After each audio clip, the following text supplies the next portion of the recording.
Kyu menatap lurus ke arah pria di depannya dengan mata yang menyala penuh tantangan. Sementara suasana restoran yang mewah itu terasa aneh di sekeliling mereka berdua.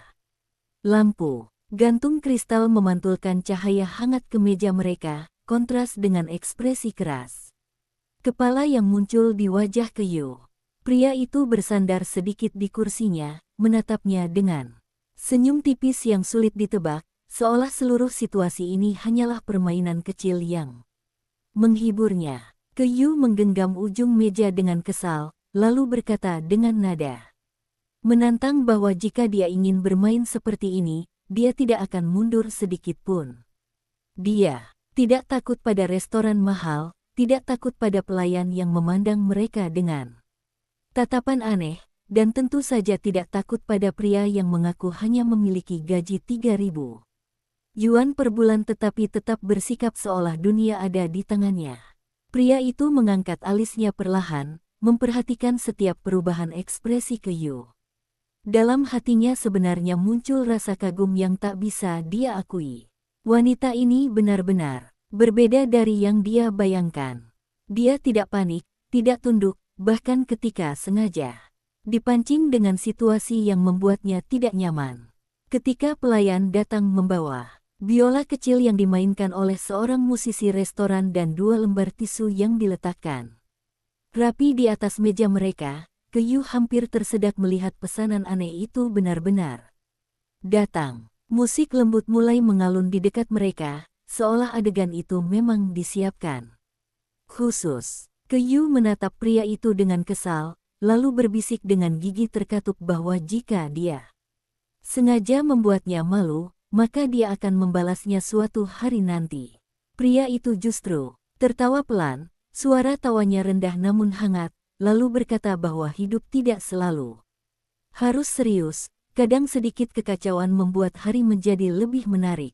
Di dalam pikirannya sendiri, pria itu sebenarnya sedang mengamati setiap gerakan Kyu. Dengan hati-hati, dia ingin melihat apakah wanita ini benar-benar seperti yang terlihat keras kepala, jujur, dan tidak terpengaruh oleh uang. Sejak awal, dia sengaja menyembunyikan identitasnya sebagai presiden grup Rongsheng dan orang terkaya di Jiangcheng. Dia ingin melihat dunia dari sudut pandang yang berbeda, dan lebih dari itu, dia ingin memastikan apakah wanita yang kini tinggal bersama anak-anaknya adalah seseorang yang benar-benar tulus. Kedua anak itu sudah terlalu lama hidup tanpa ibu. Jika dia salah memilih orang, maka dia tidak hanya menghancurkan hidupnya sendiri, tetapi juga hati 2 anak kecil yang polos. Kyu sendiri tidak mengetahui semua pikiran itu. Dia hanya melihat pria yang menyebalkan, cerewet, dan aneh yang tiba-tiba menikahinya demi anak-anak. Namun ketika dia melihat bagaimana pria itu diam-diam mengupas telur rebus dan meletakkannya di mangkuknya, bagaimana dia selalu memastikan kedua anak sudah makan sebelum dirinya sendiri, dan bagaimana dia bahkan mematikan lampu kamar dengan hati-hati agar tidak membangunkan mereka, hatinya mulai goyah sedikit demi sedikit. Dia mencoba mengabaikan perasaan itu, dengan berpikir bahwa semua ini hanyalah kebetulan, atau mungkin hanya tanggung jawab. Sementara di restoran itu, Kyu akhirnya menghela napas panjang lalu mengambil tisu yang diberikan pelayan dan menaruhnya di pangkuannya dengan sikap pura-pura elegan. Dia berkata bahwa jika dia sudah datang ke tempat mahal seperti ini, setidaknya dia harus mencoba makan sesuatu yang benar-benar layak. Pria itu menyeringai dan memanggil pelayan lagi, kali ini memesan beberapa hidangan yang terdengar rumit bagi Kyu. Dia mencoba menghafal nama-nama makanan itu di dalam kepalanya tetapi gagal, sehingga akhirnya hanya memutuskan untuk makan saja tanpa memikirkan harga. Di sisi lain ruangan, beberapa orang mulai memperhatikan mereka. Seorang wanita berbisik pada temannya bahwa pria itu terlihat sangat mirip dengan presiden terkenal dari grup Rongsheng, tetapi temannya segera menertawakannya dan berkata bahwa orang seperti itu tidak mungkin datang ke restoran biasa hanya untuk makan malam sederhana dengan seorang wanita berpakaian sederhana.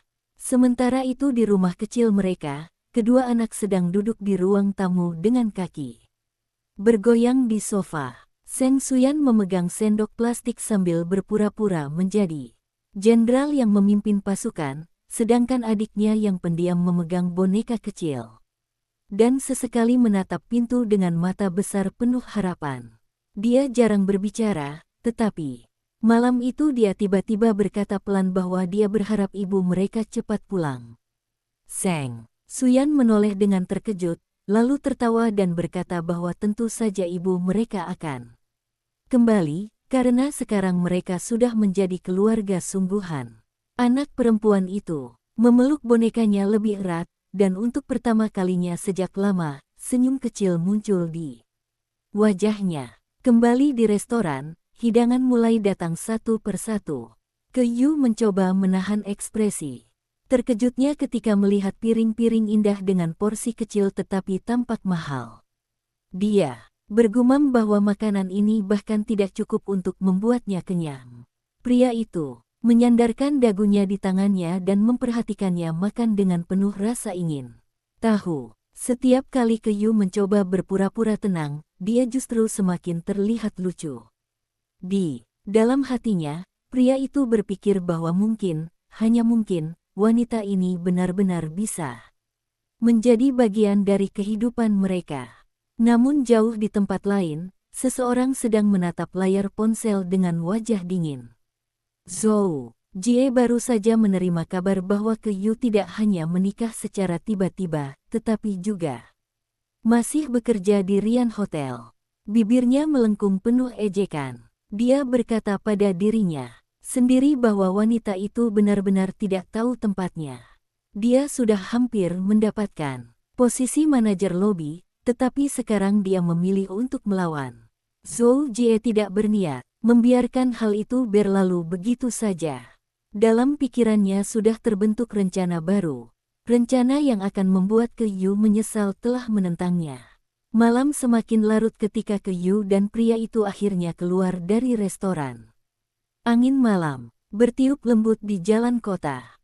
Lampu-lampu neon memantulkan warna-warni di trotoar yang basah setelah hujan ringan. Kyu berjalan beberapa langkah di depan, masih mengeluh bahwa makanan mahal itu tidak membuatnya kenyang.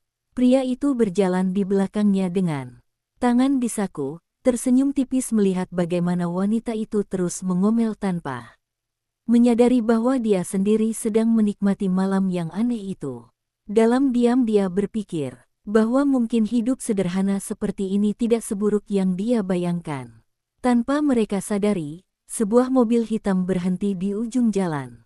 Seorang pria di dalam mobil itu menatap mereka dengan mata tajam, lalu mengangkat telepon dan berkata bahwa target sudah ditemukan. Suaranya dingin dan datar, seolah yang dia bicarakan hanyalah pekerjaan biasa. Lampu jalan memantulkan kilatan dingin di kaca mobil sebelum kendaraan itu perlahan menghilang ke dalam gelapnya malam. Sementara itu Kyu masih terus berjalan tanpa mengetahui bahwa kehidupan yang baru saja mulai terasa tenang perlahan-lahan akan kembali diseret ke dalam pusaran konflik yang jauh lebih besar. Kyu berjalan beberapa langkah di depan sambil terus mengeluh tentang betapa sedikitnya makanan yang disajikan di restoran mahal itu. Ia menendang kerikil kecil di trotoar dengan ujung sepatunya sambil berkata bahwa dengan uang yang sama ia bisa membeli sekotak besar mie instan dan makan sampai kenyang selama seminggu. Pria di belakangnya hanya tertawa kecil dan mempercepat langkahnya hingga sejajar dengannya. Angin malam yang dingin meniup rambut Kyu, membuat beberapa helai menutupi wajahnya. Tanpa berpikir panjang, pria itu mengangkat tangan dan menyingkirkan rambut tersebut dari wajahnya. Gerakan itu begitu alami hingga Kyu sendiri terdiam sesaat, lalu buru-buru memalingkan wajahnya. Seolah tidak terjadi apa-apa, meskipun pipinya sedikit memerah. Di kejauhan, mobil hitam yang tadi mengawasi mereka masih bergerak perlahan mengikuti. Pria di dalam mobil memperhatikan dengan cermat, lalu mengirim beberapa foto melalui ponselnya. Tidak lama kemudian sebuah pesan balasan muncul, memerintahkan agar mereka terus diawasi dan tidak melakukan tindakan apapun dulu. Pria itu menyeringai tipis, lalu mematikan layar ponselnya sambil terus menatap dua sosok yang berjalan santai di trotoar. Seolah mereka tidak menyadari bahwa bayangan bahaya mulai mendekat. Ketika mereka akhirnya sampai di rumah kecil yang baru mereka tempati, lampu ruang tamu masih menyala terang. Begitu pintu dibuka, Seng Suyan langsung melompat dari sofa dan berlari ke arah mereka dengan wajah penuh semangat. Ia memeluk kaki ke Yu sambil berseru bahwa mereka sudah lama menunggu. Adiknya yang pendiam berdiri di belakang dengan boneka kecil di tangannya, menatap ke Yu dengan mata besar yang penuh harap. Ke Yu segera berlutut dan memeluk kedua anak itu erat-erat. Hatinya tiba-tiba terasa hangat. Perasaan yang sudah lama tidak ia rasakan sejak kehilangan anaknya sendiri bertahun-tahun. Lalu, pria itu berdiri di ambang pintu memperhatikan pemandangan tersebut. Sesaat ekspresinya menjadi lembut. Ia tidak mengatakan apa-apa, hanya menutup pintu perlahan lalu berjalan masuk. Seng Suyan langsung mulai bercerita dengan penuh semangat tentang bagaimana ia menjaga adiknya sepanjang malam, bagaimana mereka menunggu ibu mereka pulang, dan bagaimana ia yakin bahwa keluarga mereka akan menjadi keluarga paling hebat di dunia. Yu tertawa kecil mendengar celoteh itu, lalu menepuk kepala anak laki-laki itu dengan lembut. Adiknya yang pendiam akhirnya mendekat perlahan, lalu memeluk ke Yu dari samping dengan hati-hati, seolah takut wanita itu akan menghilang jika ia memeluk terlalu erat. Malam itu mereka duduk bersama di ruang tamu kecil. Yu mengambil 2 bungkus mie instan dari dapur dan memasaknya dengan cepat. Bau sederhana mie instan memenuhi ruangan, tetapi bagi mereka aroma itu terasa jauh lebih nyaman daripada makanan mahal di restoran. Kedua anak makan dengan lahap sambil sesekali tertawa. Pria itu memandang mereka dari kursinya dengan ekspresi yang sulit dijelaskan. Ia sudah memiliki uang, kekuasaan, dan semua hal yang diinginkan banyak orang, tetapi momen kecil seperti ini justru terasa jauh lebih berharga daripada semua itu.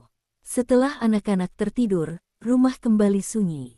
Yu sedang merapikan meja ketika pria itu tiba-tiba berkata dengan suara pelan bahwa hari ini sebenarnya ulang tahunnya.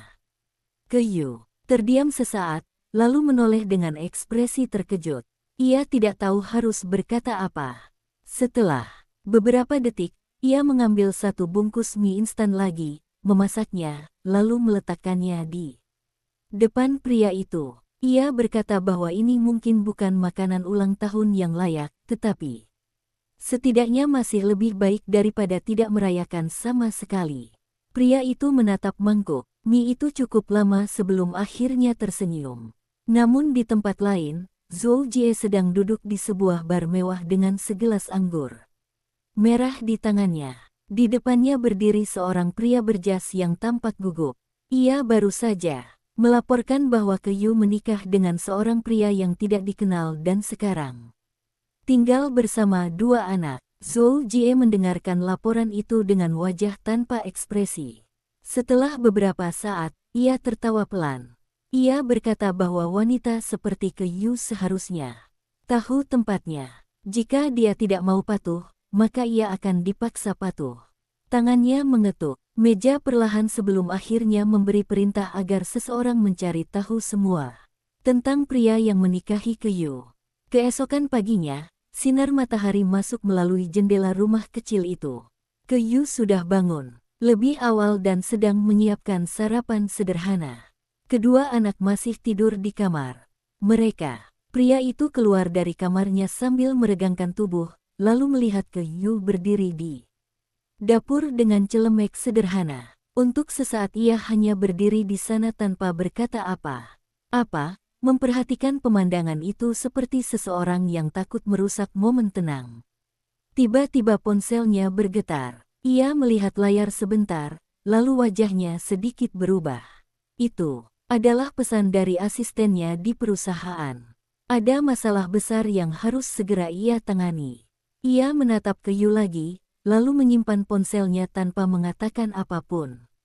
Untuk pertama kalinya dalam hidupnya, ia merasa ragu antara dua dunia yang sangat berbeda, dunia kekuasaan yang selama ini ia kuasai, dan kehidupan sederhana yang baru saja mulai ia rasakan. Sementara itu di Rian Hotel, suasana pagi terasa tegang. Para karyawan berdiri berbaris dengan rapi karena kabar telah menyebar bahwa Presiden Grup Rongsheng akan datang lagi. Hari ini, Zhou Jie berdiri di barisan depan dengan ekspresi percaya diri, yakin bahwa posisinya sebagai manajer lobi sudah aman. Namun di dalam hatinya ia masih merasa tidak puas. Ia ingin melihat Yu dihancurkan sepenuhnya. Beberapa menit kemudian sebuah mobil hitam berhenti di depan hotel. Para karyawan menahan napas saat pintu mobil terbuka perlahan. Semua orang menatap penuh harap, tidak menyadari bahwa kedatangan orang itu akan segera mengubah segalanya. Pintu mobil hitam terbuka perlahan dan seorang pria berjas turun dengan langkah tenang. Para karyawan Rian Hotel segera menundukkan kepala dengan sikap hormat. Zhou Jie berdiri paling depan dengan senyum percaya diri yang sudah dipersiapkan sejak pagi, yakin bahwa hari ini ia akan semakin diperhatikan oleh pemilik baru hotel tersebut. Namun pria yang turun dari mobil itu hanyalah seorang asisten senior dari grup Rongsheng. Ia berjalan masuk dengan ekspresi profesional dan segera memeriksa beberapa dokumen di tangannya. Para karyawan yang tadi menahan napas sedikit bingung, sementara Zhou Jie berusaha menyembunyikan kekecewaannya. Asisten itu berkata dengan suara tegas bahwa Presiden Grup Rongsheng memang akan datang hari ini, tetapi jadwalnya belum pasti. Ia ingin melihat bagaimana para karyawan bekerja dalam keadaan normal tanpa persiapan berlebihan. Karena itu semua orang diminta kembali ke posisi masing-masing dan menjalankan tugas seperti biasa. Setelah mengatakan itu ia berjalan melewati barisan, memperhatikan setiap orang dengan mata tajam seolah sedang menilai karakter mereka. Sementara itu di rumah kecil yang sederhana, Yu sedang menyiapkan tas kerja. Kedua anak duduk di meja makan sambil memakan roti dengan telur yang ia buat. Zheng Xuyan berbicara tanpa henti tentang rencananya menjadi orang hebat di masa depan, sementara adiknya mendengarkan dengan diam tetapi tampak lebih ceria daripada biasanya. Pria itu duduk di kursi dengan secangkir teh di tangannya, menatap mereka bertiga dengan ekspresi yang tenang namun penuh pikiran. Yu selesai merapikan rambutnya lalu menoleh ke arah pria itu. Ia berkata bahwa ia harus berangkat lebih awal karena situasi di hotel sedang tidak stabil sejak pergantian pemilik. Ia juga berkata bahwa jika anak-anak membuat masalah lagi di sekolah, pria itu harus bertanggung jawab sepenuhnya. Pria itu mengangguk sambil tersenyum tipis, seolah sudah terbiasa dengan nada bicara Yu yang tegas. Ketika Yu hampir keluar dari pintu, adik perempuan yang biasanya pendiam tiba-tiba berdiri dan memanggilnya dengan suara kecil. Wanita itu berhenti dan menoleh. Anak kecil itu berjalan mendekat dengan langkah ragu-ragu, lalu memeluknya dengan lembut. Ia berkata pelan bahwa ia ingin Yu pulang lebih cepat. Hari ini, Yu terdiam sesaat sebelum akhirnya mengangguk dan menepuk kepala anak itu. Dengan lembut, di belakang mereka, pria itu memperhatikan pemandangan tersebut dengan tatapan yang semakin dalam. Setelah Yu pergi, rumah kembali tenang. Pria itu mengantar kedua anak ke sekolah, sebelum akhirnya masuk ke mobil yang berbeda dari biasanya. Begitu pintu mobil tertutup, ekspresi santainya perlahan menghilang. Asistennya yang duduk di kursi depan segera melaporkan beberapa hal penting tentang perusahaan dan juga situasi di Rian Hotel. Pria itu mendengarkan tanpa banyak bicara, hanya sesekali mengangguk sambil menatap keluar jendela. Beberapa menit kemudian mobil itu berhenti di gedung kantor pusat grup Rongsheng yang megah. Para staf yang sudah menunggu segera memberi salam hormat ketika ia masuk. Aura yang muncul dari dirinya benar-benar berbeda dari pria santai yang tinggal di rumah kecil. bersama 2 anak. Di tempat ini, ia adalah orang yang menentukan nasib banyak perusahaan dan ribuan karyawan. Sementara itu di Rian Hotel, Kyu baru saja tiba dan langsung merasakan suasana aneh. Para karyawan tampak lebih tegang dari biasanya.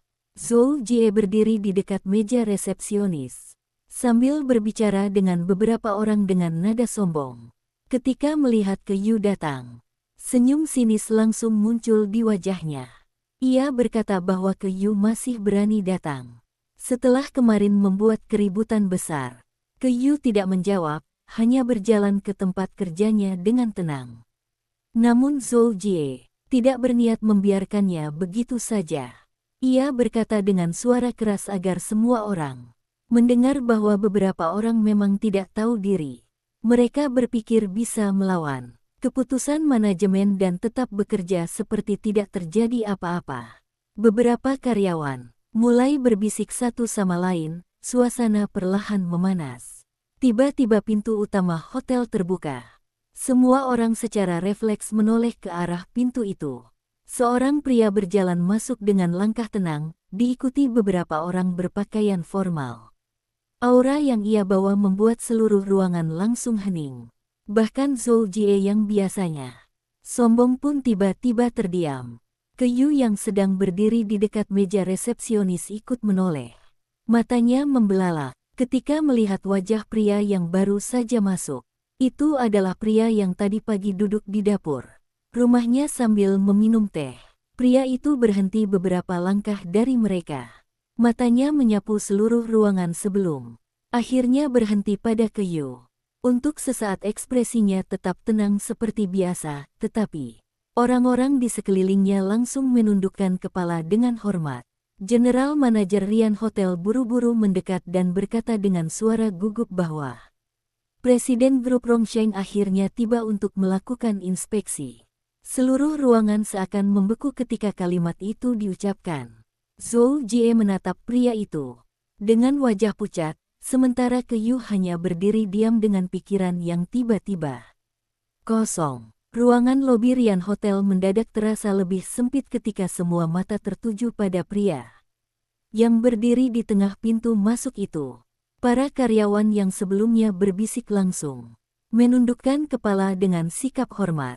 General Manager Liu Qiang berdiri dengan punggung kaku di sampingnya, berusaha menjaga senyum profesional meskipun keringat mulai muncul di pelipisnya. Tidak ada seorang pun yang berani berbicara. Kyu masih berdiri di dekat meja resepsionis dengan pikiran kosong. Ia menatap pria itu tanpa berkedip, seolah mencoba memastikan bahwa ia tidak salah melihat. Pagi tadi pria itu masih duduk di dapur rumah mereka dengan kaos sederhana sambil memakan roti dan telur. Namun sekarang ia berdiri di sini dengan jas mahal, diikuti oleh beberapa eksekutif perusahaan yang memandangnya dengan penuh hormat. Pria itu berjalan beberapa langkah ke dalam.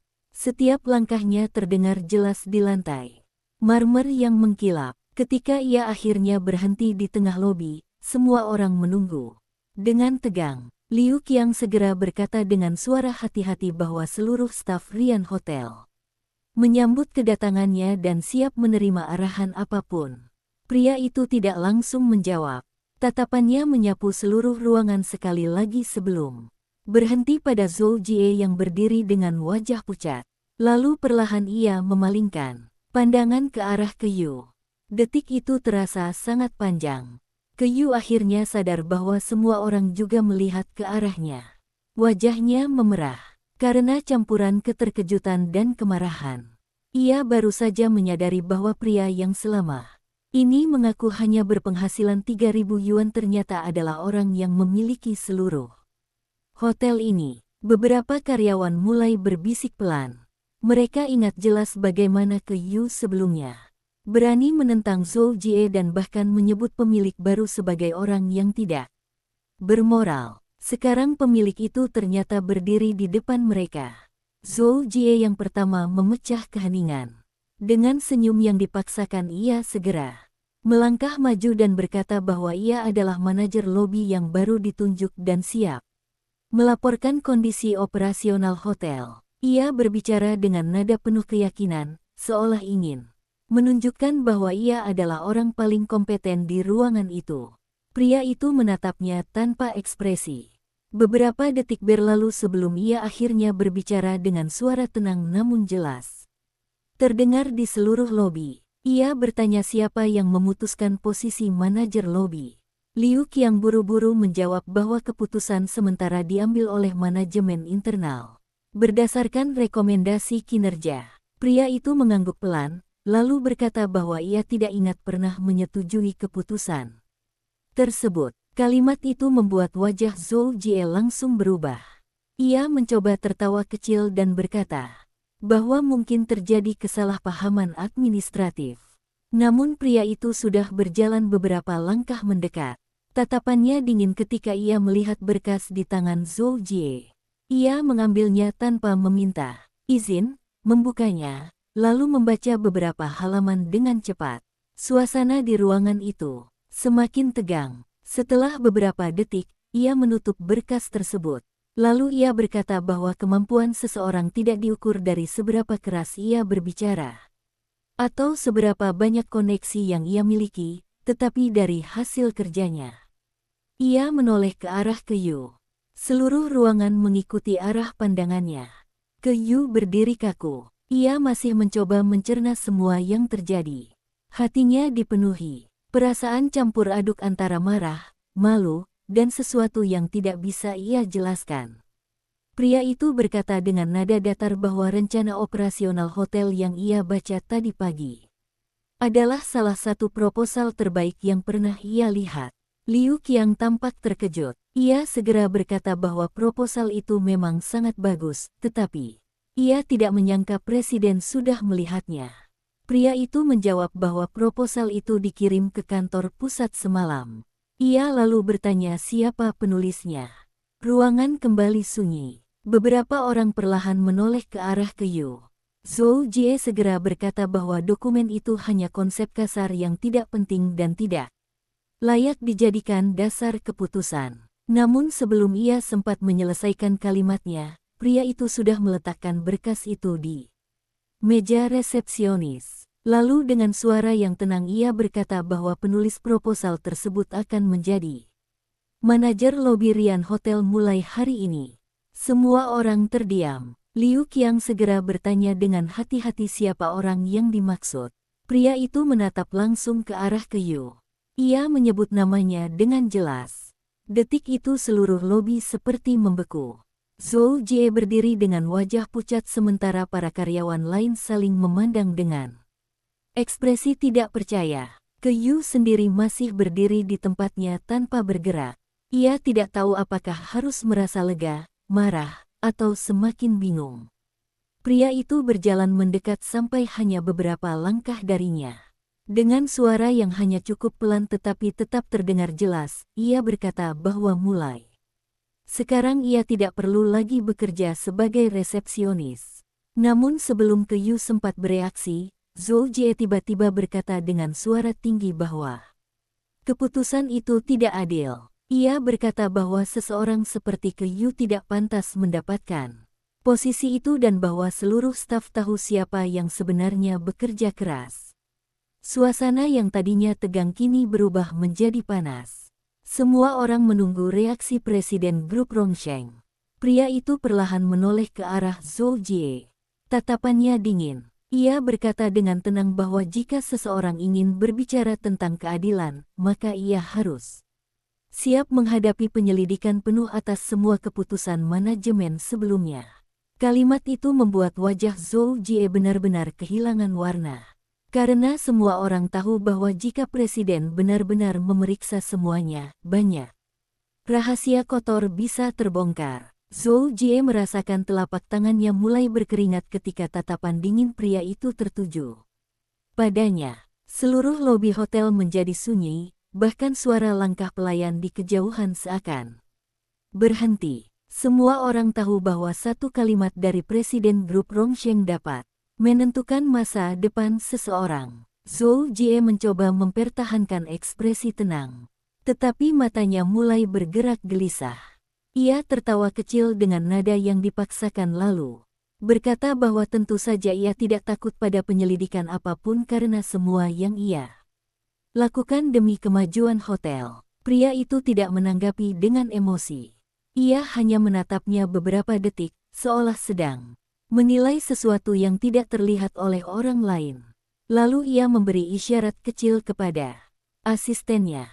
Salah satu pria berjas di belakangnya segera maju dan membuka tablet yang ia bawa. Dengan suara profesional ia mulai membaca beberapa laporan yang baru saja diterima dari kantor pusat. Laporan itu berisi data keluhan pelanggan, laporan keuangan yang tidak konsisten, serta beberapa keputusan promosi jabatan yang tidak melalui prosedur resmi. Semakin lama laporan itu dibacakan, semakin pucat wajah Zhou Jie. Para karyawan di sekitar, mereka mulai saling memandang dengan ekspresi tegang. Banyak dari mereka sebenarnya sudah lama merasa bahwa beberapa keputusan manajemen tidak adil, tetapi tidak ada yang berani berbicara. Sekarang semua itu dibacakan di depan presiden sendiri. Ketika laporan itu selesai, pria itu kembali berbicara dengan suara tenang. Ia berkata bahwa Rian Hotel baru saja diakuisisi dan ia tidak berniat membawa kebiasaan buruk lama ke dalam sistem baru. Semua posisi akan ditinjau ulang berdasarkan kemampuan, bukan hubungan pribadi. Ia menoleh ke arah Liu Qiang dan memintanya membentuk tim audit internal segera. General manager itu langsung mengangguk dengan cepat, jelas tidak ingin berada di sisi yang salah dalam situasi ini. Zhou Jie tiba-tiba melangkah maju satu langkah. Ia berkata dengan suara yang sedikit bergetar bahwa semua orang tahu ia memiliki koneksi kuat di perusahaan. Ia mencoba mengingatkan bahwa ia pernah bekerja dekat dengan salah satu direktur lama grup Rongsheng dan memiliki banyak pendukung di dalam manajemen. Namun pria itu hanya menatapnya sebentar lalu berkata dengan nada datar bahwa direktur yang ia maksud sudah mengundurkan diri minggu lalu. Kalimat itu seperti palu yang menghantam keras. Zhou Jie terdiam dengan wajah kosong. Sementara beberapa orang di belakang mulai menahan napas. Setelah beberapa detik, pria itu kembali menoleh ke arah Yu. Kali ini ekspresinya sedikit berbeda, lebih tenang namun sulit dibaca. Ia berkata bahwa keputusan tentang posisi manajer lobi tidak akan berubah. Ia juga menambahkan bahwa hotel membutuhkan orang yang benar-benar memahami operasional lapangan dan kebutuhan pelanggan. Yu akhirnya berhasil menemukan suaranya. Dengan alis berkerut ia berkata bahwa keputusan itu terlalu tiba-tiba dan ia bahkan belum setuju menerima posisi tersebut. Ia juga menatap pria itu dengan campuran kemarahan dan kebingungan, jelas masih kesal karena merasa dibohongi. Beberapa karyawan terkejut melihat seseorang berbicara seperti itu kepada presiden grup Rongsheng. Liu Qiang bahkan hampir tersedak karena gugup. Namun pria itu justru tersenyum tipis. Ia berkata bahwa hotel ini membutuhkan seseorang yang berani mengatakan apa yang ia pikirkan, bukan hanya orang yang pandai menyenangkan atasan. Yu tidak tahu harus menjawab apa. Dalam hatinya masih ada banyak pertanyaan yang belum terjawab. Mengapa pria ini berpura-pura menjadi orang miskin? Mengapa ia menyembunyikan identitasnya? Dan mengapa ia tiba-tiba memberikan posisi besar kepadanya? Sementara itu Zhou Jie yang berdiri di samping mereka tiba-tiba mengepalkan tangan dengan marah. Ia tidak sanggup menerima kenyataan bahwa semua yang ia bangun runtuh dalam beberapa menit. Dengan suara penuh kebencian ia berkata bahwa wanita seperti Yu hanya beruntung. Ia menuduh bahwa pasti ada hubungan pribadi antara mereka berdua sehingga keputusan itu dibuat. Lobi hotel kembali sunyi. Semua orang menunggu reaksi presiden. Pria itu tidak segera menjawab. Ia berjalan beberapa langkah mendekat ke Zhou Jie hingga jarak mereka hanya beberapa langkah. Lalu dengan suara rendah namun jelas ia berkata bahwa jika seseorang ingin menuduh, maka ia harus siap bertanggung jawab atas setiap kata yang diucapkan. Tatapan Zhou Jie mulai goyah. Pria itu kemudian menambahkan bahwa ia memang mengenal Yu. Kalimat itu membuat ruangan kembali gempar. Beberapa karyawan saling berbisik dengan wajah terkejut. Bahkan Liu Qiang tampak kaget. Namun sebelum siapapun sempat menebak lebih jauh, pria itu melanjutkan dengan nada tenang bahwa ia mengenal Ke Yu sebagai salah satu karyawan paling berdedikasi yang pernah ia lihat. Ia berkata bahwa selama beberapa minggu terakhir ia telah mempelajari laporan kerja banyak staf hotel. Dari semua laporan itu, hanya sedikit orang yang benar-benar bekerja dengan kemampuan dan integritas yang jelas. Nama Ke Yu adalah salah satunya. Zhou Jie mencoba mengatakan sesuatu lagi, tetapi suaranya tidak lagi terdengar meyakinkan. Pria itu akhirnya menoleh kepada asistennya dan berkata bahwa hasil audit awal akan diumumkan minggu ini. Sampai saat itu, semua keputusan manajemen lama dibekukan. Lalu ia menatap Zhou Jie untuk terakhir kalinya dan berkata bahwa untuk sementara ia dinonaktifkan dari semua tugas operasional sampai penyelidikan selesai. Kata-kata itu seperti hukuman yang dijatuhkan di tempat. Wajah Zhou Jie berubah pucat seperti kertas. Di sisi lain ruangan, para karyawan mulai menyadari bahwa keadaan benar-benar telah berubah. Sementara itu Ke Yu berdiri diam, memandang pria yang kini jelas bukan lagi pria sederhana yang tinggal bersamanya di rumah kecil. Di matanya, pria itu sekarang terlihat seperti seseorang yang benar-benar berbeda. Dan untuk pertama kalinya sejak mereka menikah, Ke Yu mulai menyadari bahwa kehidupan yang ia masuki mungkin jauh lebih rumit daripada yang pernah ia bayangkan. Ke Yu masih berdiri di tempatnya ketika kerumunan mulai perlahan bubar.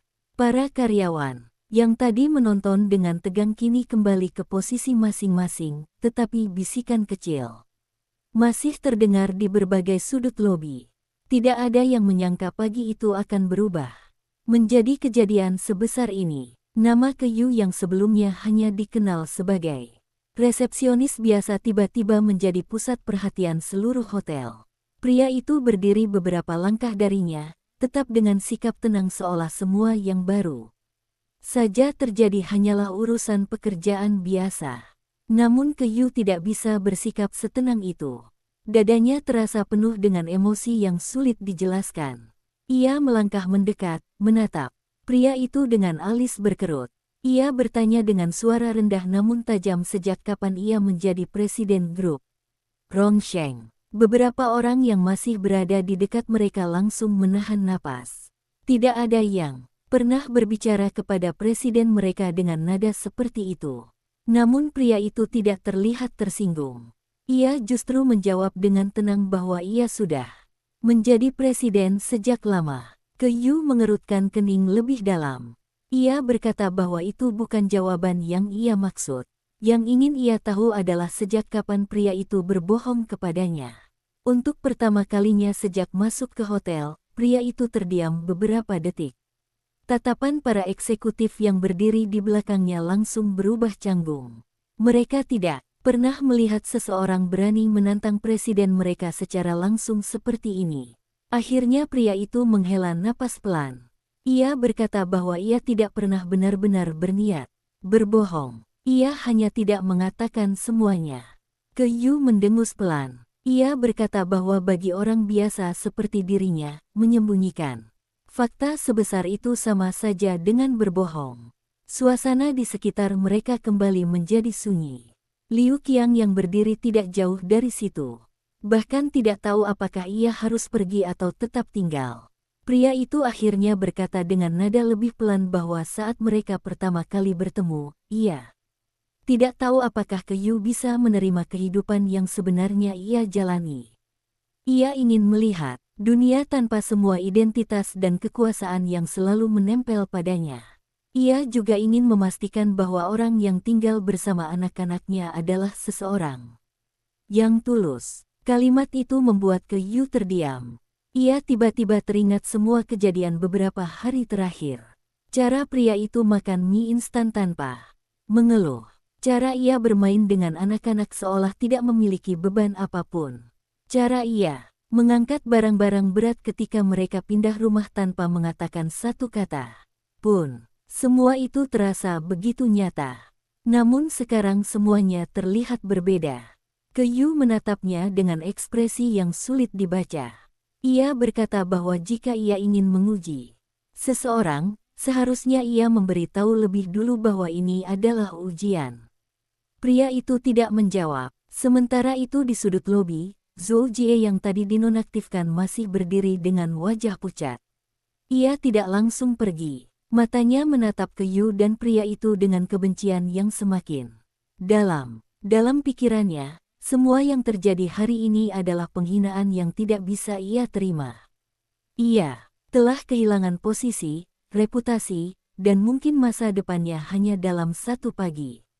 Namun ketika ia melihat cara Presiden Rongsheng menatap ke Yu, sebuah pikiran tiba-tiba muncul di kepalanya. Jika wanita itu benar-benar memiliki hubungan khusus dengan Presiden, maka menjatuhkannya mungkin akan menjadi cara terbaik untuk membalas semuanya.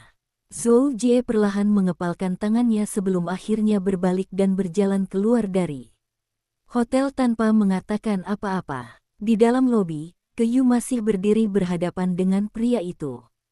Beberapa detik berlalu tanpa kata. Akhirnya Kyu berkata bahwa ia tidak peduli apakah pria itu presiden perusahaan besar atau hanya pegawai biasa. Baginya yang terpenting adalah bagaimana seseorang memperlakukan orang lain. Ia juga mengatakan bahwa ia menerima pekerjaan manajer lobi bukan karena siapa pria itu, tetapi karena ia yakin bisa melakukan pekerjaan tersebut dengan baik. Pria itu menatapnya dengan mata yang sedikit melembut. Ia berkata bahwa itulah alasan mengapa ia memilihnya. Kyu menghela napas panjang, lalu berkata bahwa masalah mereka belum selesai. Ia masih sangat marah karena dibohongi. Pria itu mengangguk pelan dan berkata bahwa ia tahu. Namun sebelum mereka sempat melanjutkan percakapan, salah satu eksekutif di belakang tiba-tiba melangkah maju dengan wajah serius. Ia mengatakan bahwa ada berita penting yang baru saja diterima dari kantor pusat. Pria itu menoleh. Eksekutif tersebut berkata bahwa seseorang sedang mencoba membeli sejumlah besar saham perusahaan melalui beberapa perusahaan cangkang yang tidak dikenal. Jika pembelian itu berhasil, kendali atas sebagian besar proyek Rongsheng bisa terancam. Tatapan pria itu langsung berubah tajam. Kyu yang mendengar pembicaraan itu juga merasa situasinya mulai berubah.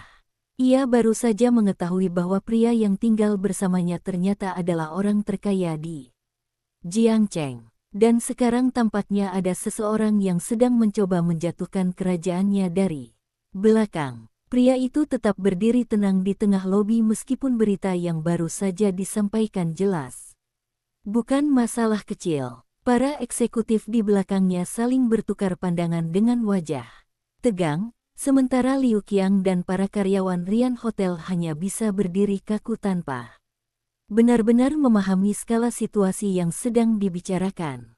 Kyu memperhatikan perubahan kecil di wajah pria itu. Ekspresinya masih tenang, tetapi sorot matanya menjadi jauh lebih tajam. Itu bukan lagi ekspresi pria santai yang makan mie instan di rumah kecil mereka. Itu adalah ekspresi seseorang yang terbiasa menghadapi pertempuran bisnis besar. Pria itu akhirnya berkata dengan suara rendah kepada asistennya untuk memanggil tim keuangan dan hukum segera. Ia ingin laporan lengkap tentang transaksi saham yang sedang terjadi. Asisten itu langsung mengangguk dan pergi dengan cepat. Lalu pria itu menoleh kembali ke arah Kyu. Untuk beberapa detik mereka hanya saling memandang. Kyu merasa aneh berada di tengah situasi ini. Beberapa hari yang lalu ia hanya seorang resepsionis yang berusaha membayar tagihan hidupnya. Sekarang ia berdiri di tengah konflik perusahaan bernilai miliaran yuan. Ia menghela napas pelan lalu berkata bahwa jika ia sedang sibuk menyelamatkan perusahaannya, mungkin ia sebaiknya kembali bekerja saja. Namun sebelum ia sempat berbalik, pria itu berkata dengan tenang bahwa orang yang mencoba membeli saham itu kemungkinan bukan investor biasa. Nada suaranya membuat beberapa eksekutif di sekitarnya langsung memperhatikan. Ia mengatakan bahwa metode pembelian melalui perusahaan cangkang biasanya digunakan untuk menyembunyikan identitas pembeli sebenarnya. Jika seseorang membeli cukup saham, orang itu bisa mencoba mengambil kendali atas beberapa proyek penting Rongsheng.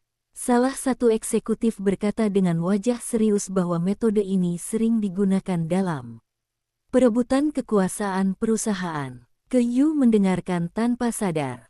Ia bukan orang dari dunia bisnis besar, tetapi bahkan ia bisa merasakan bahwa situasi ini berbahaya. Pria itu kemudian berkata bahwa orang yang melakukan ini pasti sudah merencanakan semuanya cukup lama. Ia menatap layar tablet yang dibawa salah satu staf, lalu menyipitkan mata sedikit. Nama perusahaan-perusahaan yang membeli saham memang tidak dikenal, tetapi pola transaksi mereka sangat rapi. Seseorang yang sangat berpengalaman berada di balik semua ini. Sementara itu di sebuah kantor mewah di bagian lain kota Jiangcheng, seorang pria duduk santai di kursi kulit besar sambil memandang layar komputer di depannya. Grafik saham, Rongsheng bergerak perlahan di layar. Di belakangnya berdiri beberapa orang yang tampak seperti analis keuangan. Pria itu tersenyum tipis ketika melihat laporan terbaru.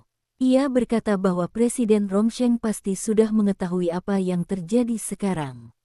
Salah satu asistennya bertanya apakah mereka perlu mempercepat pembelian saham. Pria itu menggeleng santai. Ia berkata bahwa permainan yang terlalu cepat tidak menyenangkan. Ia ingin melihat bagaimana lawannya bereaksi terlebih dahulu. Lalu ia berdiri dan berjalan ke jendela besar yang menghadap kota. Dengan nada tenang ia berkata bahwa 6 tahun lalu seseorang telah mengambil sesuatu yang seharusnya menjadi miliknya.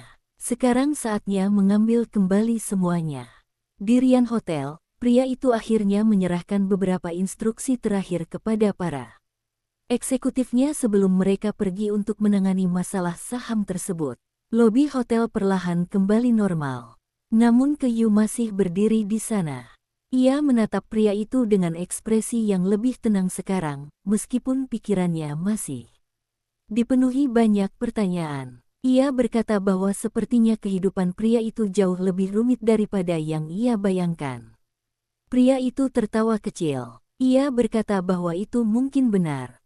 Namun kemudian ia menambahkan bahwa bagian hidup yang ia jalani di rumah kecil bersama 2 anak dan seorang wanita keras kepala justru adalah bagian yang paling sederhana. Yu menatapnya beberapa detik sebelum akhirnya mengalihkan pandangan. Ia berkata dengan nada datar bahwa pria itu masih berutang penjelasan yang sangat panjang kepadanya. Pria itu mengangguk setuju. Namun sebelum percakapan mereka bisa berlanjut, pintu utama hotel tiba-tiba terbuka lagi. Dengan keras, seorang pria berlari masuk dengan wajah panik. Ia adalah salah satu staf keamanan.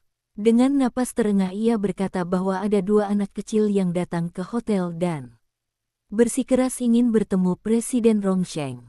Yu langsung merasakan firasat buruk. Dan benar saja, ketika ia menoleh ke arah pintu, ia melihat Seng Suyan berdiri di sana sambil memegang tangan adiknya. Kedua anak itu jelas baru saja kabur dari sekolah.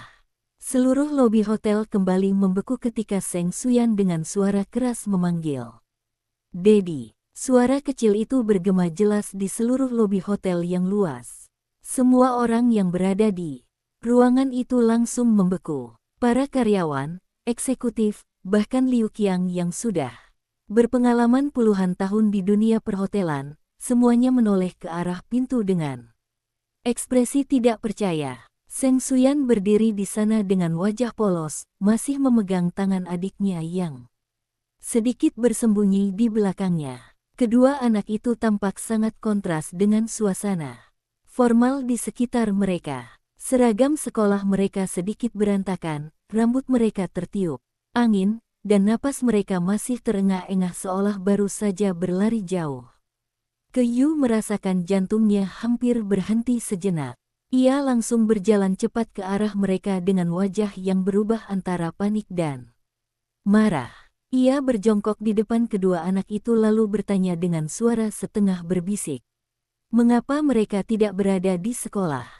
Seng Suyan menjawab dengan jujur bahwa mereka mendengar dari guru bahwa Presiden besar dari grup Rongsheng datang ke hotel hari ini. Ia dan adiknya ingin melihat seperti apa Presiden yang dimaksud. Namun sebelum Yu sempat mengatakan sesuatu, Seng Suyan menunjuk ke arah pria yang berdiri di tengah lobi.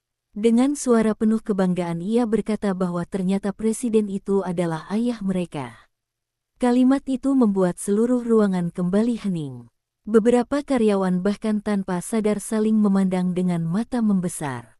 Mereka sudah mendengar banyak rumor sejak pagi, tetapi tidak ada yang menyangka situasinya akan menjadi seperti ini. Yu menutup mata sebentar seolah mencoba menahan pusing yang tiba-tiba datang.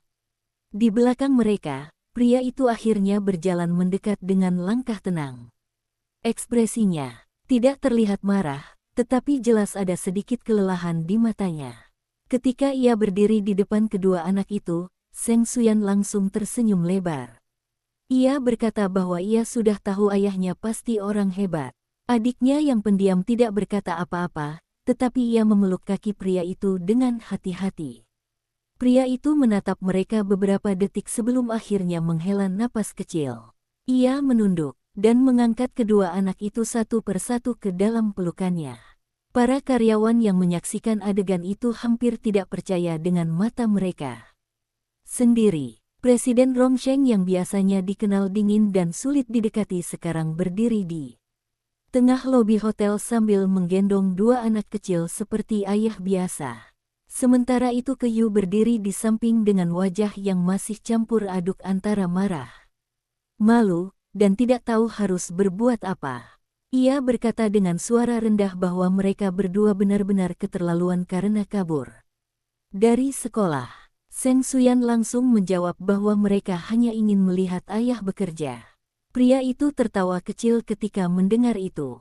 Namun sebelum suasana menjadi lebih santai, salah satu eksekutif yang tadi kembali dari luar mendekat dengan wajah tegang. Ia berkata bahwa mereka baru saja mendapatkan informasi tambahan tentang pembelian saham Rongsheng. Kali ini identitas salah satu perusahaan cangkang berhasil dilacak. Pria itu menoleh dengan serius. Eksekutif itu kemudian menyebut satu nama. Nama seorang pengusaha besar yang sudah lama tidak muncul di dunia bisnis Jiangcheng. Nama yang seharusnya tidak mungkin terlibat dalam perebutan saham ini. Namun begitu nama itu disebut, ekspresi pria itu langsung berubah sedikit. Yu memperhatikan perubahan itu. Ia bertanya dengan pelan siapa orang itu. Pria itu terdiam beberapa detik sebelum akhirnya menjawab. Ia mengatakan bahwa orang itu adalah seseorang dari masa lalunya. Seseorang yang sudah 6 tahun tidak muncul. Namun sekarang orang itu kembali. Dan jika ia benar-benar berada di balik semua ini, maka situasinya jauh lebih rumit daripada sekadar perebutan saham perusahaan. Karena 6 tahun yang lalu, orang itulah yang hampir menghancurkan hidupnya. Nama itu menggantung di udara seolah membawa bayangan masa lalu yang berat. Yu menatap pria itu dengan penuh tanya, tetapi ia bisa melihat bahwa ekspresi pria itu telah berubah menjadi jauh lebih serius daripada sebelumnya. Bahkan para eksekutif di sekeliling mereka tampak saling berpandangan dengan gugup. Jelas bahwa nama yang baru saja disebut bukanlah nama sembarangan. Pria itu akhirnya menurunkan kedua anak dari pelukannya dan menyuruh staf keamanan mengantar mereka ke ruang tunggu di lantai atas agar tidak berada di tengah keramaian. Seng Suyan sempat protes karena ia ingin melihat ayahnya bekerja, tetapi setelah Yu menatapnya dengan wajah tegas, ia akhirnya menurut sambil menarik tangan adiknya pergi. Ketika mereka sudah naik ke lantai atas, suasana di lobi kembali sunyi. Yu masih berdiri di sana menunggu penjelasan.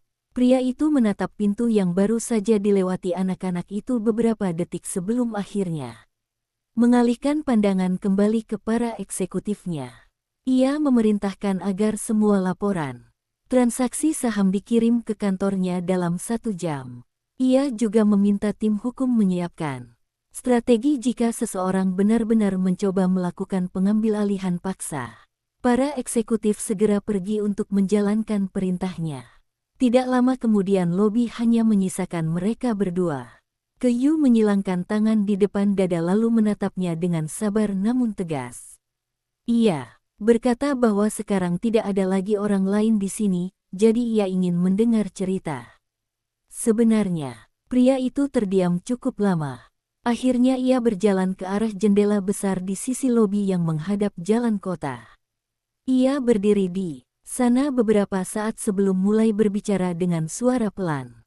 6 tahun lalu, sebelum Rongsheng menjadi sebesar sekarang, perusahaan itu hampir bangkrut karena sebuah proyek besar yang gagal. Pada saat yang sama ia sedang bersaing dengan seorang pengusaha lain yang sangat ambisius. Orang itu bernama Han Cheng. Han Cheng dulu adalah mitra bisnisnya. Mereka memulai banyak proyek bersama, tetapi seiring waktu hubungan mereka berubah menjadi persaingan yang semakin keras. Han Cheng adalah orang yang cerdas dan sangat berani mengambil risiko. Namun ia juga seseorang yang tidak ragu menggunakan cara kotor untuk menang. Kyu mendengarkan dengan serius. Pria itu melanjutkan bahwa konflik mereka mencapai puncaknya 6 tahun lalu ketika sebuah proyek investasi besar gagal total. Banyak investor kehilangan uang dan beberapa perusahaan hampir runtuh. Han Cheng menyalahkannya atas kegagalan itu. Sejak saat itu Han Cheng menghilang dari Jiangcheng. Tidak ada yang tahu kemana ia pergi. Banyak orang mengira ia sudah bangkrut atau bahkan melarikan diri ke luar negeri. Namun sekarang, jika pembelian saham itu benar-benar dilakukan olehnya, berarti selama 6 tahun terakhir ia tidak menghilang. Ia hanya menunggu waktu yang tepat untuk kembali. Kyu perlahan menyadari bahwa cerita ini jauh lebih besar daripada yang ia bayangkan. Ia bertanya apakah pria itu yakin Han Cheng melakukan semua ini hanya untuk membalas dendam. Pria itu menggeleng pelan. Ia berkata bahwa Han Cheng bukan orang yang hanya mengejar balas dendam. Jika ia kembali, pasti ada sesuatu yang jauh lebih besar yang ia inginkan.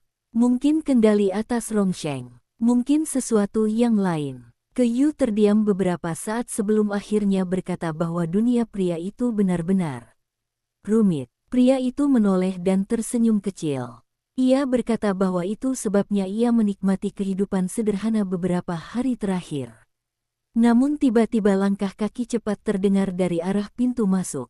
Seorang pria berpakaian rapi masuk dengan sikap tenang. Beberapa staf keamanan langsung mencoba menghentikannya, tetapi ia hanya mengangkat satu kartu identitas dan mereka langsung ragu. Pria itu berjalan lurus ke tengah lobi. Wajahnya tampak santai, bahkan sedikit tersenyum. Ketika ia berhenti beberapa meter dari mereka, matanya langsung bertemu dengan mata Presiden Rongsheng. Ia menepuk tangannya pelan seolah sedang memberi tepuk tangan. Lalu dengan suara tenang ia berkata bahwa sudah lama sekali mereka tidak bertemu.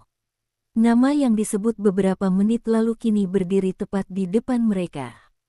Han Cheng akhirnya kembali ke Jiangcheng.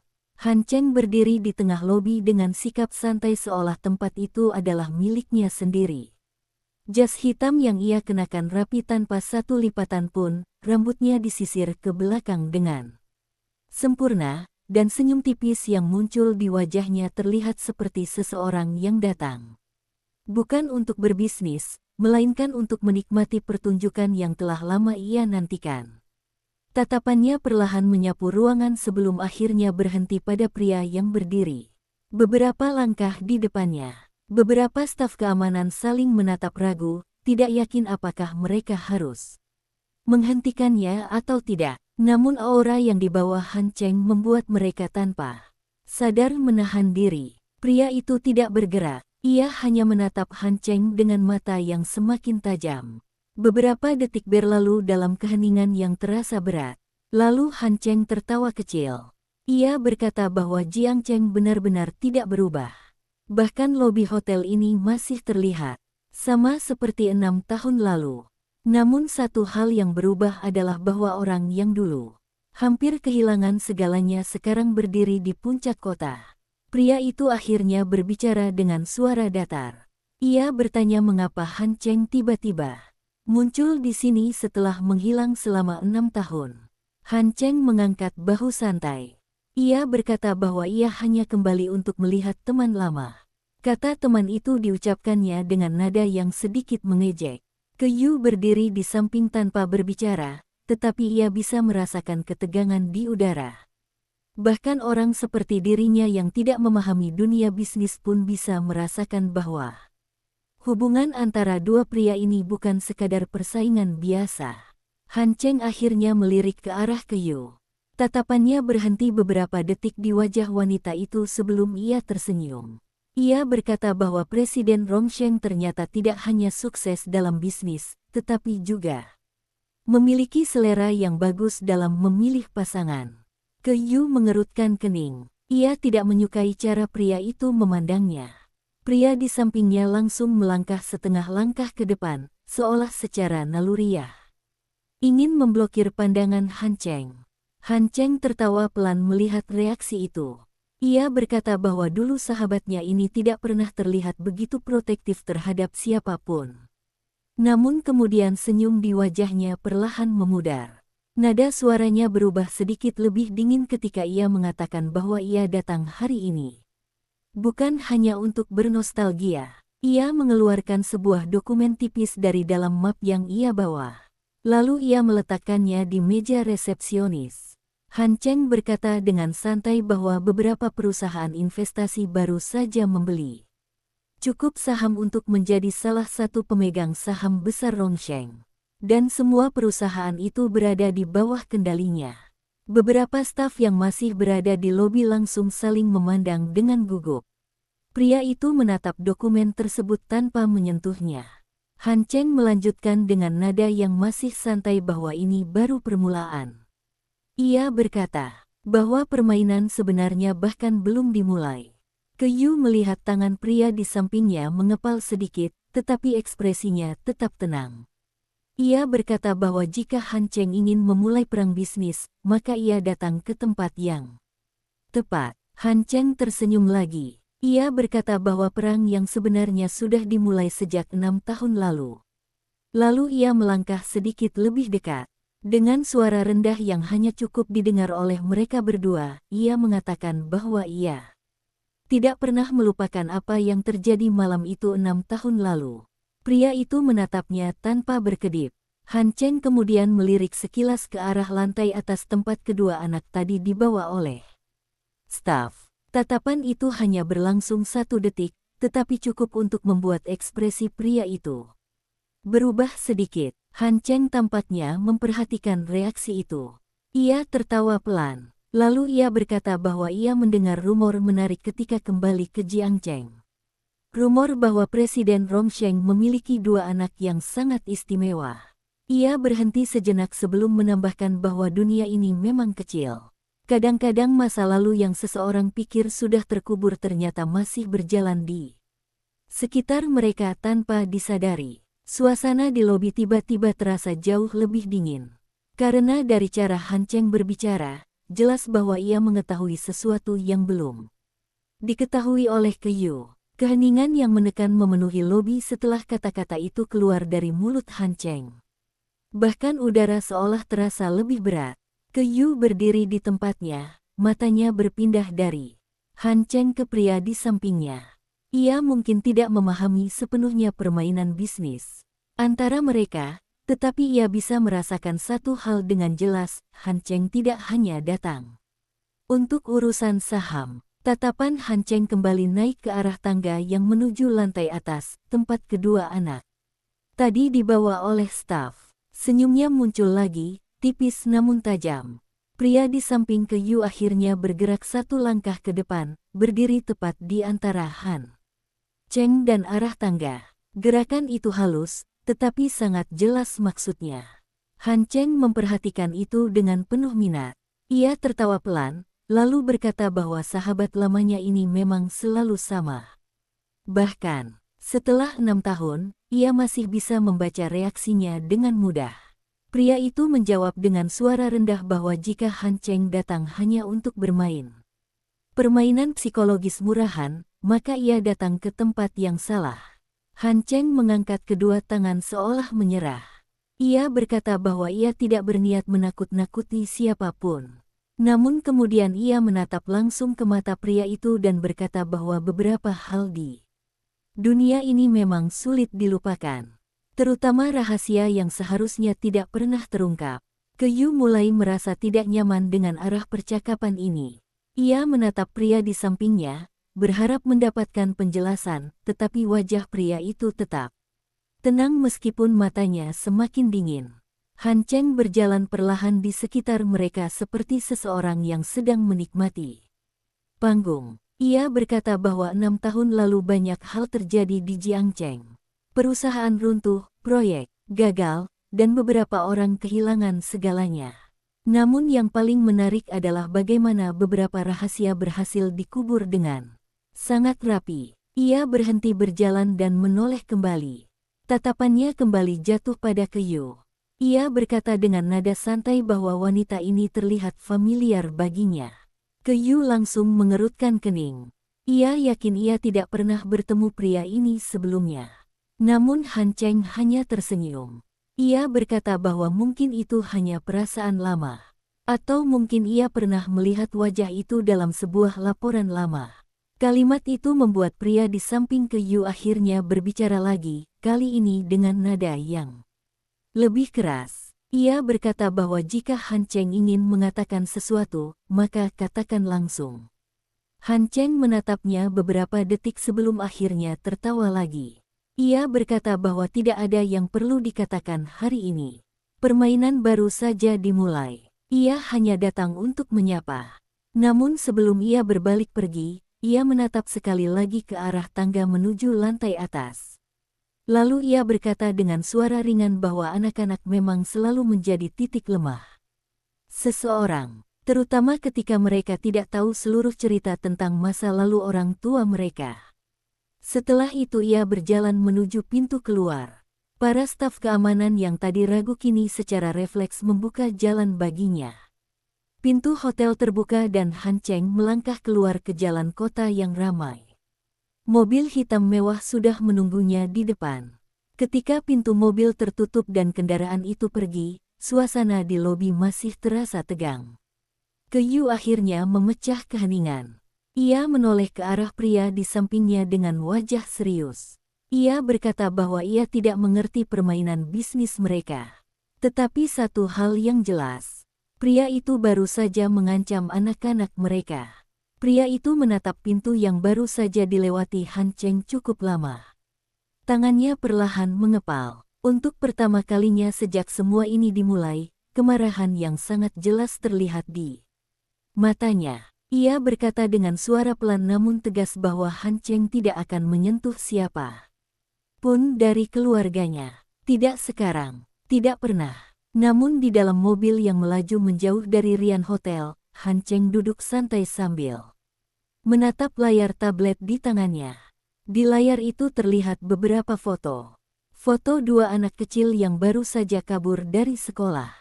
Han Cheng memperbesar salah satu foto itu. Lalu ia tersenyum perlahan. Karena dari semua informasi yang ia kumpulkan selama beberapa minggu terakhir, ada satu hal yang membuatnya sangat tertarik. Sesuatu tentang kedua anak itu. Sesuatu yang bahkan mungkin belum disadari oleh orang yang selama ini membesarkan mereka. Di dalam mobil yang melaju tenang melewati jalanan Jiangcheng, Han Cheng terus menatap layar tablet di tangannya. Foto dua anak itu terlihat jelas di layar. Seng Suyan berdiri dengan wajah penuh semangat sementara adiknya berdiri sedikit di belakangnya dengan ekspresi tenang yang hampir tidak berubah. Han Cheng memperbesar gambar itu perlahan, memperhatikan setiap detail wajah mereka. Senyum tipis muncul di sudut bibirnya. Ia berkata pelan kepada asistennya yang duduk di depan bahwa dunia ini memang penuh kebetulan yang menarik. Asisten itu tidak berani bertanya terlalu banyak, tetapi ia tahu dari nada suara Han Cheng bahwa bosnya sedang memikirkan sesuatu yang sangat serius. Han Cheng kemudian menutup layar tablet dan bersandar di kursinya.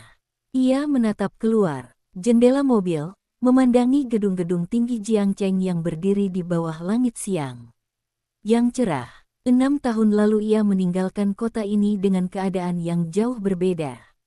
Saat itu semua orang mengira ia sudah hancur. Namun mereka semua salah.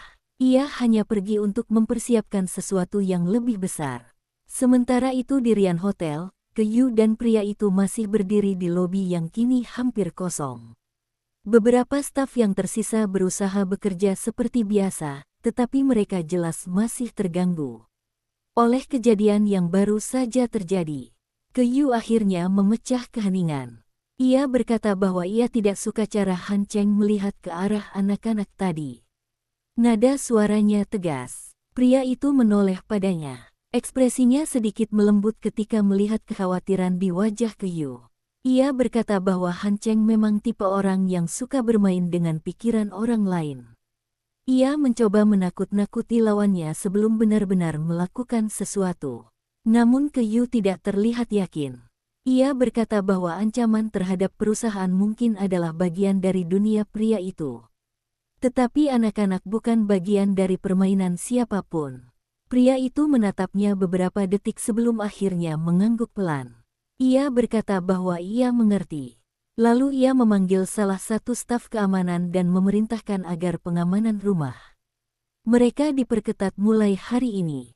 Ia juga meminta 2 orang pengawal tambahan untuk menjaga anak-anak ketika mereka pergi ke sekolah.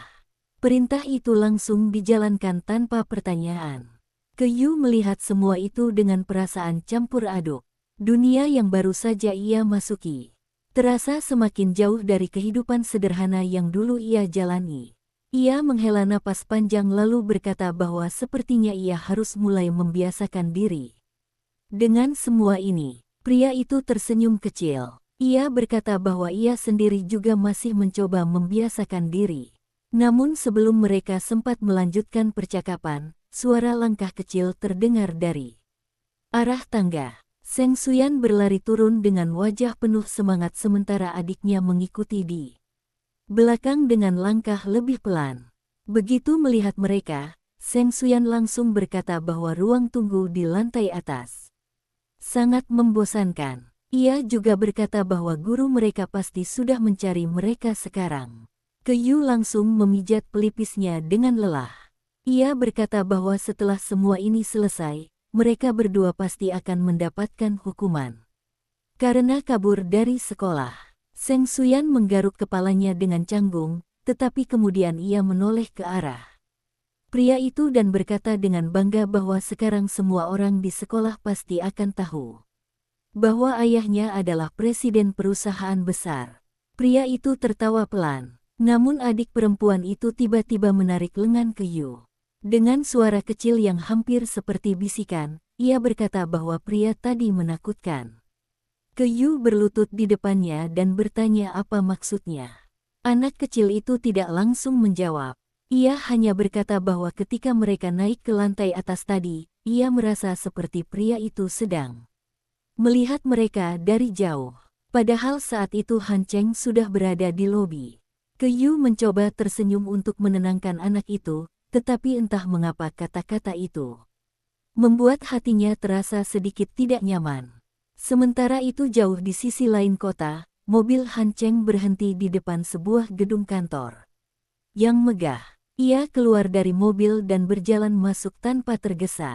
Begitu sampai di ruang kerjanya, asistennya segera memberikan sebuah map tipis yang baru saja tiba. Han Cheng membuka map itu perlahan. Di dalamnya terdapat laporan medis lama dari sebuah rumah sakit di Jiangcheng.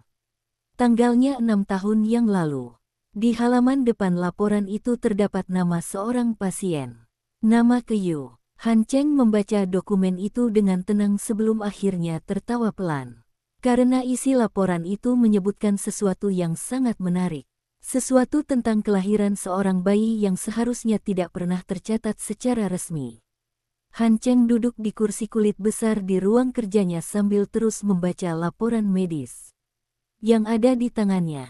Lampu sore dari jendela besar jatuh di atas meja kayu gelap di depannya. Dokumen itu terlihat tua, kertasnya sedikit menguning, tetapi isinya masih sangat jelas. Nama Keyu tercetak di bagian atas. Di bawahnya terdapat catatan tentang kondisi persalinan yang sangat berbahaya 6 tahun. Lalu, Han Cheng membaca setiap baris dengan penuh perhatian. Semakin lama ia membaca, semakin dalam senyum yang muncul di wajahnya. Ia menutup map itu perlahan lalu mengetuk meja dengan jarinya. Asistennya yang berdiri tidak jauh darinya bertanya apakah informasi di dalam laporan itu benar. Han Cheng tidak langsung menjawab.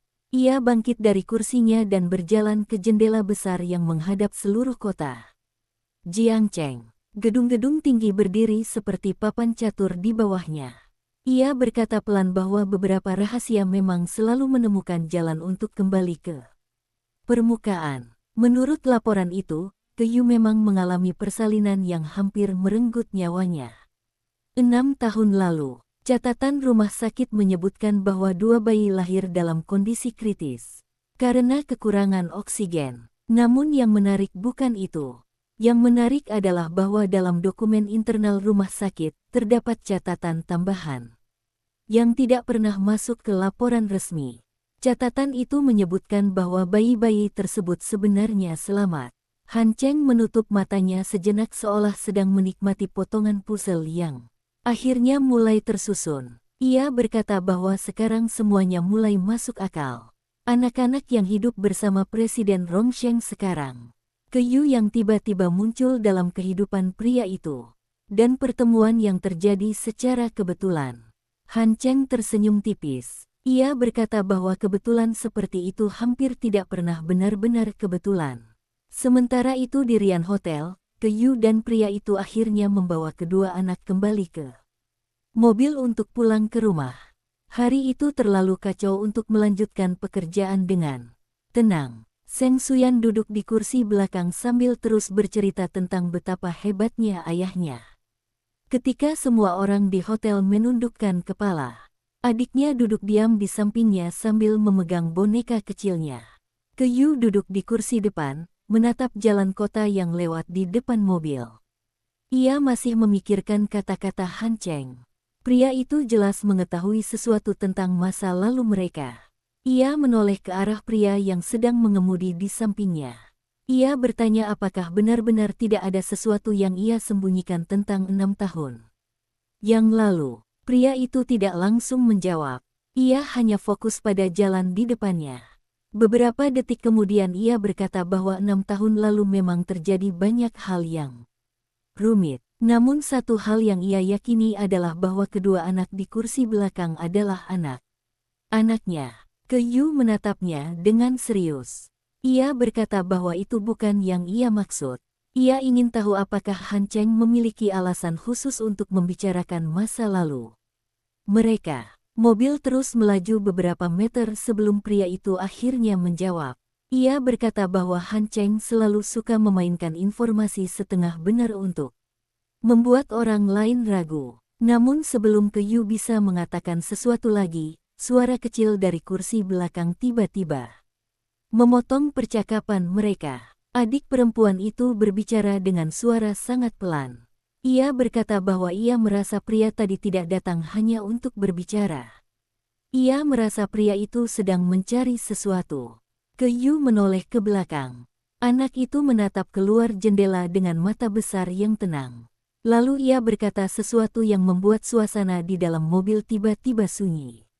Ia berkata bahwa pria itu terus melihat wajah mereka seperti sedang mencoba memastikan sesuatu. Seperti seseorang yang sedang mencari bukti. Dan entah mengapa, kata-kata polos dari anak kecil itu terasa jauh lebih mengganggu daripada ancaman apapun yang diucapkan Han Cheng sebelumnya. Mobil melaju melewati jalan yang semakin lengang saat matahari mulai turun di balik gedung. Gedung tinggi. Suasana di dalam mobil menjadi sunyi setelah kata-kata anak kecil itu. Bahkan, Seng Suyan yang biasanya tidak pernah berhenti bicara juga ikut diam sejenak, seolah ia sendiri mulai memikirkan sesuatu. Keyu menoleh ke kursi belakang. Adik perempuan itu masih menatap keluar jendela. Wajahnya tenang seperti biasanya. Namun ada sesuatu dalam cara ia mengucapkan kalimat tadi yang membuat Kyu merasakan kegelisahan kecil di dadanya.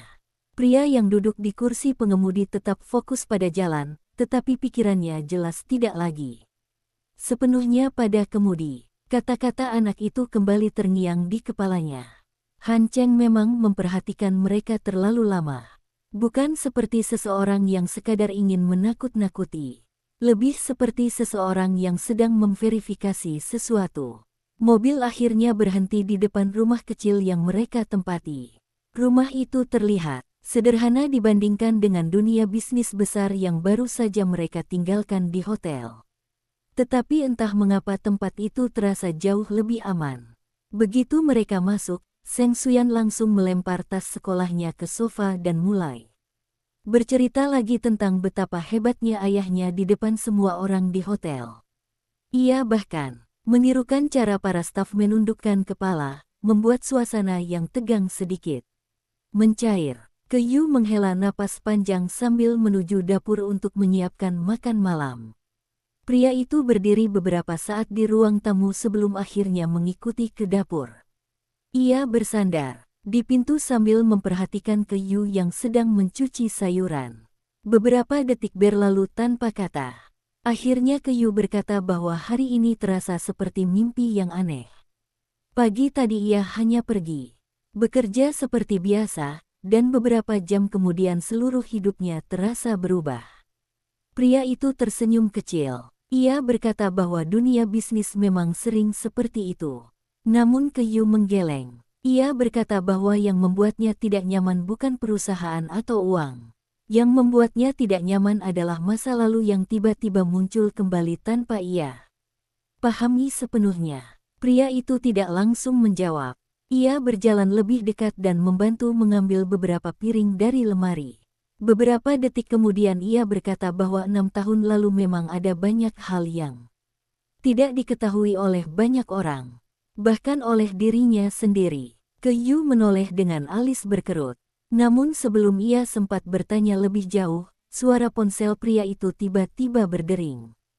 Ia melihat layar ponselnya dan ekspresinya berubah sedikit serius. Itu adalah panggilan dari kepala tim keamanan Rongsheng. Pria itu menjawab. Di ujung telepon, suara pria itu terdengar tegang. Ia melaporkan bahwa tim mereka baru saja menemukan sesuatu yang aneh di sekitar sekolah anak-anak. Seseorang telah mencoba mengakses rekaman keamanan sekolah dan menanyakan informasi tentang 2 siswa tertentu. Nama yang ditanyakan adalah Seng Suyan dan adiknya. Wajah pria itu langsung menjadi dingin. Ia bertanya siapa orang yang meminta informasi itu. Beberapa detik kemudian suara dari telepon menjawab. Permintaan itu datang melalui sebuah perusahaan investigasi swasta. Perusahaan yang diketahui sering bekerja untuk satu klien tertentu. Nama klien itu membuat suasana di dapur langsung berubah. Han Cheng. Di ruang tamu, kedua anak masih tertawa sambil bermain. Mereka sama sekali tidak tahu bahwa seseorang di luar sana sedang mulai menyelidiki keberadaan mereka dengan sangat serius. Kyu menahan napas sejenak ketika mendengar nama itu. Hatinya tiba-tiba terasa berat, seolah ada sesuatu yang menekan dadanya. Ia menoleh ke pria yang duduk di sampingnya, menunggu reaksi. Wajah pria itu tetap tenang, namun matanya kini memancarkan ketajaman yang berbeda, seperti mata elang yang siap menembus kegelapan. Ia menutup telepon dengan cepat, lalu menatap Kyu dan berkata dengan suara rendah namun tegas bahwa Han Cheng sedang bergerak. Kyu menelan ludah. Ia bisa merasakan bahwa apapun yang terjadi, ini bukan lagi sekadar permainan bisnis biasa. Ini sudah menjadi sesuatu yang jauh lebih berbahaya. Anak-anak, rumah kecil, kehidupan yang baru mulai mereka bangun, semua bisa terancam jika Han Cheng berhasil melancarkan rencananya. Pria itu berdiri dan berjalan ke jendela, menatap ke jalan di depan rumah. Cahaya lampu jalan yang mulai menyala menimbulkan bayangan panjang di lantai. Ia berkata bahwa mereka harus bersiap, keamanan harus diperketat, rencana harus disusun, dan ia tidak akan membiarkan siapapun apalagi Han Cheng mendekati anak-anaknya. Kyu tetap di dapur, mencoba menenangkan dirinya. Ia berpikir tentang Han Cheng yang tiba-tiba muncul kembali di kota ini, mengetahui segala sesuatu tentang masa lalu mereka. Rasanya seperti mimpi buruk yang datang tanpa peringatan. Ia menatap anak-anak yang sedang bermain di ruang tamu, wajah polos mereka membuat Kyu merasa semakin harus melindungi mereka. Pria itu akhirnya mendekati Kyu. Ia berkata bahwa Han Cheng bukan hanya musuh bisnis. Ia orang yang punya dendam lama dan tahu celah kehidupan mereka yang paling rentan.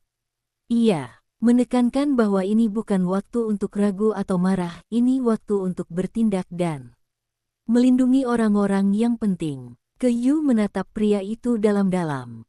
Ia merasakan keberanian yang tiba-tiba muncul di dadanya. Selama ini ia selalu merasa dunia terlalu besar dan dirinya terlalu kecil, tetapi melihat pria di sampingnya berdiri tegas menghadapi ancaman sebesar Han Cheng, Kyu merasa bahwa mereka bisa bertahan selama mereka tetap bersatu.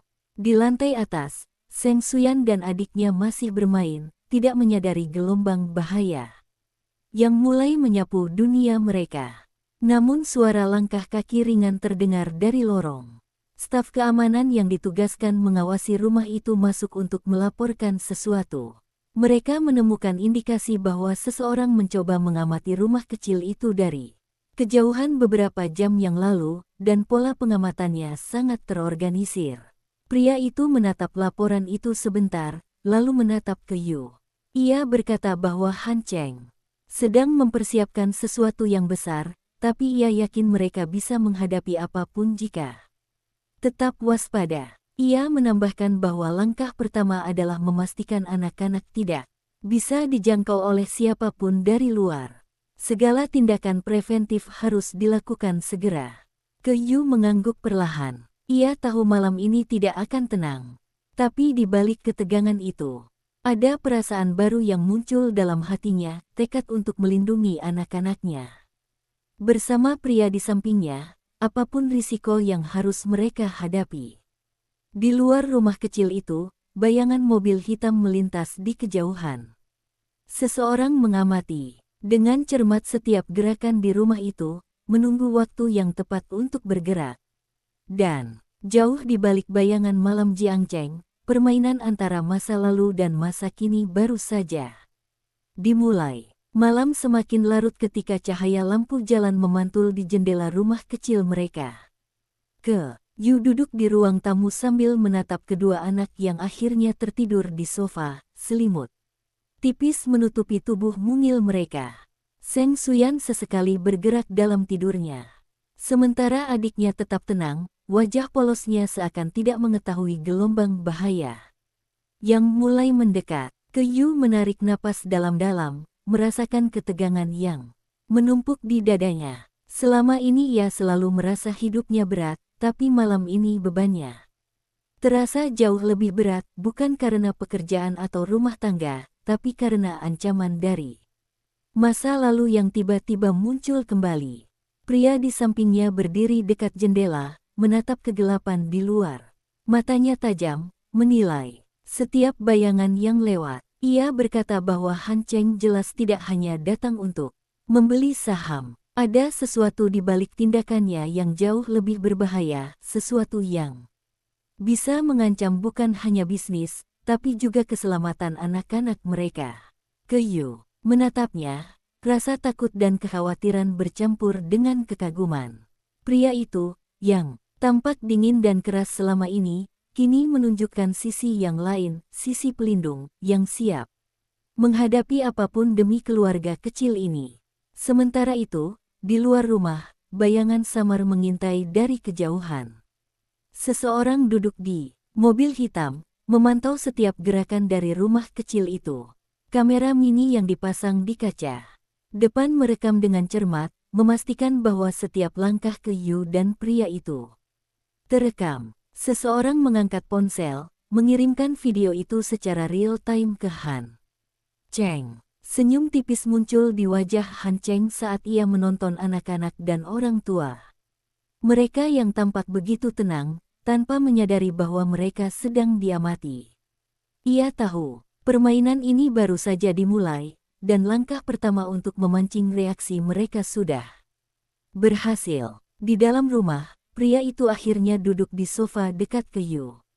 Ia berkata dengan suara tenang, bahwa mereka harus bersiap menghadapi malam yang panjang. Yu menghela napas, merasakan ketegangan yang semakin meningkat. Ia menatap pria itu, dan meskipun perasaannya campur aduk antara takut, marah, dan lelah, ia tahu satu hal pasti, ia tidak akan membiarkan anak-anak mereka menjadi sasaran. Pria itu tersenyum tipis, meletakkan tangannya di atas tangan Yu dengan lembut. Ia berkata, bahwa selama mereka bersama, tidak ada yang bisa menyentuh keluarga kecil ini tanpa menghadapi konsekuensinya. Kata-kata itu memberikan Yu sedikit keberanian, meski hatinya tetap tegang. Ia tahu bahwa ancaman dari Han Cheng bukan hal kecil. Pria itu licik, cerdas, dan penuh perhitungan, tetapi sekarang mereka memiliki satu keunggulan, mereka bersatu. Beberapa menit kemudian, suara derap langkah kaki terdengar dari arah pintu. Staf keamanan yang berjaga melapor bahwa ada mobil mencurigakan yang berhenti beberapa blok dari rumah mereka. Pria itu berdiri perlahan, matanya tajam, menilai situasi. Ia memberi perintah kepada staf untuk memperketat pengamanan, memastikan setiap pintu terkunci dan jendela diawasi. Yu ikut membantu menyiapkan ruang dalam rumah agar anak-anak tetap aman. Di luar, bayangan mobil hitam masih bergerak pelan, mengintai setiap langkah mereka.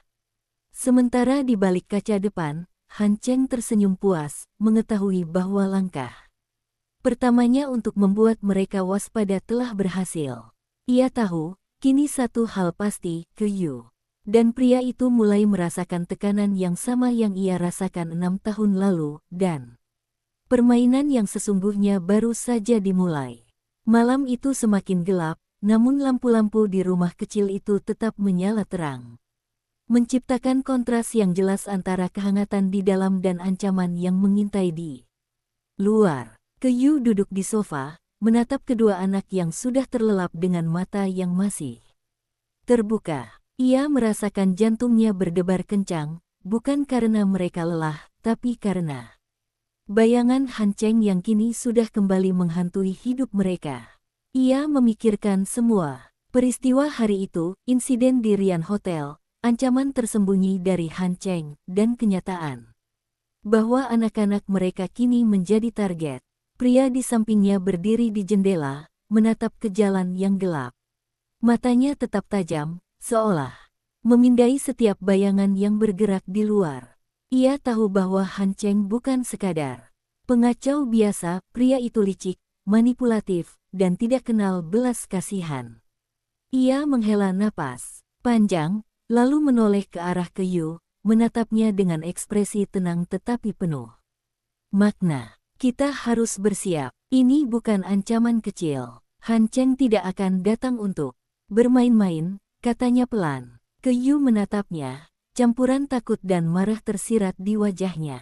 Aku tahu, tapi kenapa dia muncul sekarang? Setelah 6 tahun menghilang, tiba-tiba muncul dan langsung mengincar kita, katanya. Kata-katanya tersendat, tapi nada suaranya tegas. Pria itu berjalan mendekat, duduk di sofa di sampingnya, menepuk bahunya perlahan. Dia selalu menunggu waktu yang tepat. Dan sekarang, ia melihat celah, katanya. Tapi selama kita bersama, tidak ada yang akan menyentuh anak-anakmu. Yu menunduk, menahan campuran perasaan yang mendesak, takut, cemas, marah, tapi juga sedikit lega karena pria di sisinya bersikap tegas. Ia tahu bahwa mereka harus tetap waspada, tetapi di balik